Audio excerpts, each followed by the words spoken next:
yaitu saya Raditya Nitya Prayuda, saya Ria Sasabila, saya Firman Lazra, saya Ria Messi.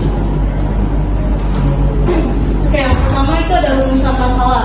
Rumusan masalah itu ada 3 poin. Poin yang pertama, bagaimana cara mengimplementasikan teknologi Natural Language Processing atau NLP untuk menganalisis pernyataan motivasi calon peserta program pelatihan NLP. Poin yang kedua, apa saja tahapan yang diperlukan dalam proses klasifikasi pernyataan motivasi menggunakan NLP. Poin yang ketiga, sejauh mana keakuratan teknologi NLP dalam menentukan tingkat motivasi calon peserta. Tujuannya, yang pertama, mengidentifikasi dan menjelaskan langkah-langkah implementasi teknologi Natural Language Processing atau NLP untuk menganalisis pernyataan motivasi calon peserta program pelatihan IT. Yang kedua, merumuskan tahapan yang diperlukan dalam proses klasifikasi pernyataan motivasi menggunakan NLP. Yang ketiga, menganalisis tingkat keakuratan teknologi NLP dalam menentukan tingkat motivasi calon peserta program pelatihan IT. Latar belakang, Natural Language Processing atau NLP adalah suatu teknologi yang memungkinkan komputer untuk memahami, menafsirkan, dan memanipulasi bahasa atau perintah manusia. NLP mengintegrasikan berbagai teknologi seperti computational linguistic, statistik, machine learning, dan deep learning yang memungkinkan komputer untuk memahami bahasa dalam bentuk teks maupun pesan suara. Dalam era digital yang semakin berkembang, NLP semakin populer karena mampu mengolah data teks dan suara dari berbagai sumber komunikasi seperti email, pesan teks, media, video, dan lainnya. NLP juga memainkan peran yang semakin penting dalam solusi perusahaan yang membantu mengefisienkan dan mengotomatiskan operasi bisnis, meningkatkan produktivitas karyawan, dan menyederhanakan proses bisnis. Manfaat NLP memudahkan manusia untuk berkomunikasi dan berkolaborasi dengan mesin, dengan memungkinkan mereka melakukannya dalam bahasa alami manusia yang mereka gunakan setiap hari. Ini menawarkan manfaat di banyak industri dan aplikasi. Yang pertama, otomatisasi tugas yang berulang. Yang kedua, analisis dan insight data yang ditingkatkan. Yang ketiga, pencarian yang ditingkatkan. Dan terakhir, pembuatan konten. Selanjutnya, hubungan antara Natural Language Processing dengan bisnis. Natural Language Processing telah menjadi teknologi yang sangat penting dalam bisnis digital. NLP juga menjadi salah satu teknologi yang telah memperoleh perhatian yang signifikan dalam beberapa tahun terakhir karena kemampuannya untuk memahami, menganalisis, dan merespon bahasa manusia secara alami. Beberapa hubungan antara NLP dan bisnis digital. Yang pertama, peningkatan pelayanan pelanggan.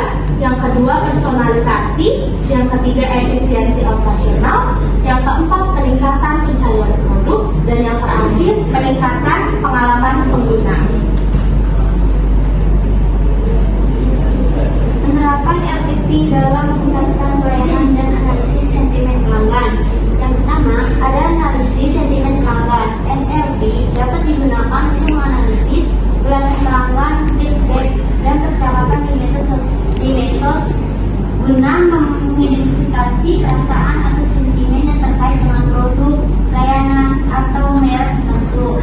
Contohnya, memantau percakapan di media sosial untuk melihat tren sentimen pelanggan terhadap merek atau layanan.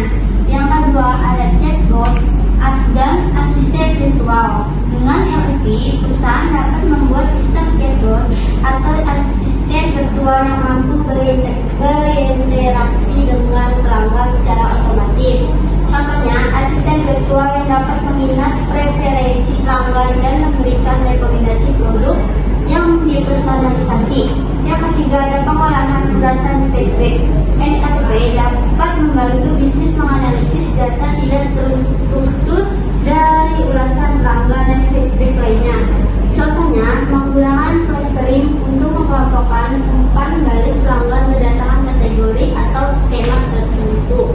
Yang keempat, automatisasi layanan pelanggan. NLP dapat digunakan untuk mengotomatiskan beberapa tugas layanan pelanggan seperti